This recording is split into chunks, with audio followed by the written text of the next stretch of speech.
Hello everyone, it's Shane Kanto, your Wasteland reviewer, and I'm here to review the new horror film, Separation. And this came out in theaters months ago, but it's finally making its way to VOD, so checking it out because I wasn't going to venture out, and this is going to be the film that I potentially got COVID for. This has a 7% on Rotten Tomatoes, so not a whole lot of fans on the critic side, and pretty sure has like a 23 on the audience side.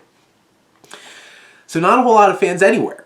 But this film is from director William Brent Bell, who previously did films like The Devil Inside, The Boy, Orphan, Brahms, The Boy 2, whatever. So not the greatest track record of horror films, but horror films nonetheless, and studio horror films that keep being made. And this one was made indeed as well. And this is about a little girl whose parents are not great for each other. Got this Kramer versus Kramer thing going on. The dad, played by Rupert Friend, who has been in things like the Young Victoria and Pride and Prejudice and Death of Stalin, which he was fun in Death of Stalin. I'm pretty sure that's the only thing I've seen him in. But you have Rupert Friend, who's a father, who's a out-of-work comic book artist who has all these creepy puppeteer kinds of creations that he has that are like old, like creepy, like hand puppet and like the string puppets on strings with like pointy features and everything. Very specific look to this film. And, you know, his wife, played by Mamie Goomer, aka Meryl Streep's daughter, is this super successful trust fund woman whose father, Brian Cox, is a lawyer, and, you know, they're gonna get split up. And then she gets hit by a car and begins to be haunted by his wife, which I'm assuming Goomer's still playing the wife with all the like the creepy costumes and stuff like that, which I feel bad for her. Doesn't get a whole lot to do in this movie because, you know, she dies within like 15 minutes of the start of the film. But then you have their daughter, played by Violet McGraw, who's popped up like she was just in Black Widow and Dr. Sleep and a whole bunch of other things where she plays a little girl. And this little girl, you know, is creepy and doing weird things, influenced by the ghost of her mother. Throw in Madeline Brewer's character, Sam, who's the babysitter, and like you're introduced right away at the beginning of this film with like her hanging out with Rupert Friend, and you could tell they're like super close, they're doing their thing. But even before we get to there, credit sequence, really creepy, well drawn, like interesting, sets the bar real high for this movie to crash and burn afterwards. But you open up and you have him sitting there, the little girl's doing stuff up in the attic. Oh, she's gonna be fine. Right off the bat, Rupert Friend's not a great dad. And it's very obvious. And it's hard to get sympathetic for him because he's such a terrible dad. And he totally is flirting with Madeline Brewer's character. Like, they have a moment later where she kisses him, and he's like, oh, no, no, no, no. And I'm like, you were playing along this whole entire time. But so, like, it's hard for you to get sympathy for him. And also, there's one particular scene that's, like, the first scary scene in the film where, like, you know, that it's probably the same actor that does all the contortionist characters in horror movies. He's like big pointy chin and pointy ears and creepy and like a hat and black and white striped thing, and he's doing all this thing. He keeps cutting back between him and Rupert Friend doing like a like this terrible mugging at the camera, and I'm like, okay, I'm not scared anymore. There's no tension here. The character designs are creepy, but there's no tension here. And so Rupert Friend's not exactly the strongest leading performance here, nor is this a really sympathetic character, and it's just for the sake of like, I want my daughter. Creepy child.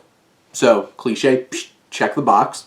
You have, and even like Mamie Gomer's character at one point, it's just like on the phone right before she gets hit by the car, is just like, because she's mine.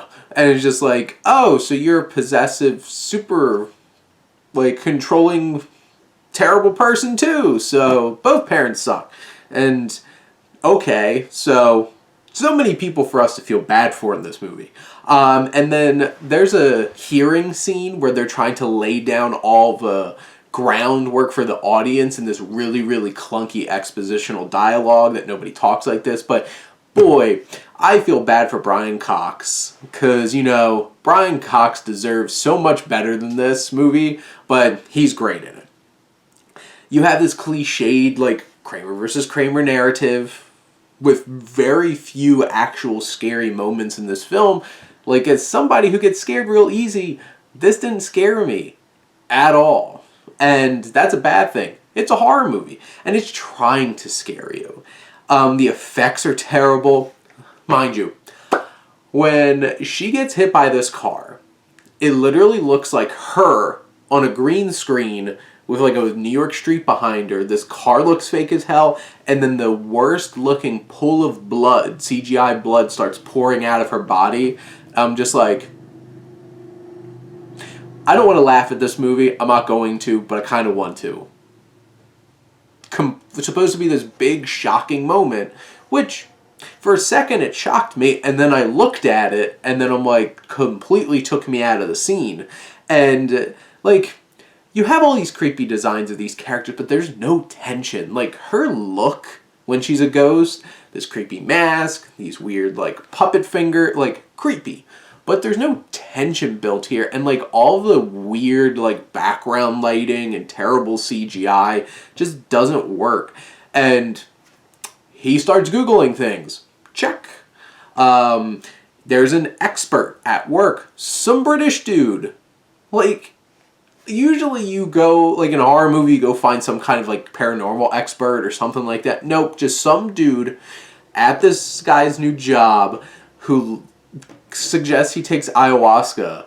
That's it. Like, there's your expert. But still expert. Check the cliche box.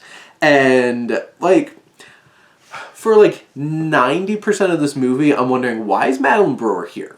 What's the purpose of her character? This is just extending the film, adding fluff to the film. Why is she here?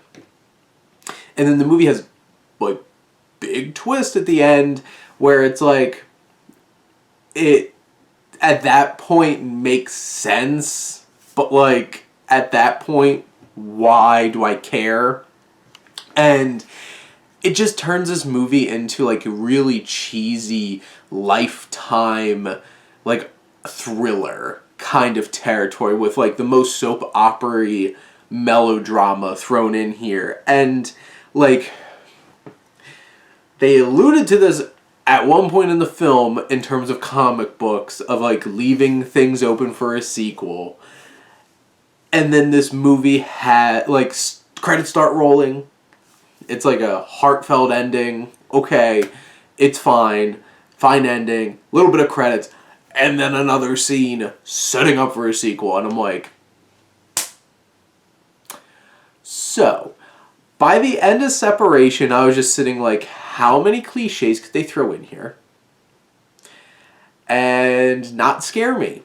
And by the end, there's character designs, there's interesting ideas, and Brian Cox. And to be fair, Madeline Brewer does a really fine job, but like, once you figure out what her place is in this movie, it's just like, God. But there's some things in here that work. But in the end, this is not a great film. It's not a good film. It's a pretty bad film. And even if you're a horror fan, like, if you want to, like, see some, like, cool designs and creepy creations, fine. This movie has it. But it's not that scary at all, if any time. So, I don't know if I'd even recommend this. But if you're morbidly curious, Separation's on VOD right now. But those are my thoughts. Let me know what you think, and let's talk some movies. But thank you as always for tuning in and supporting your Wasteland reviewer.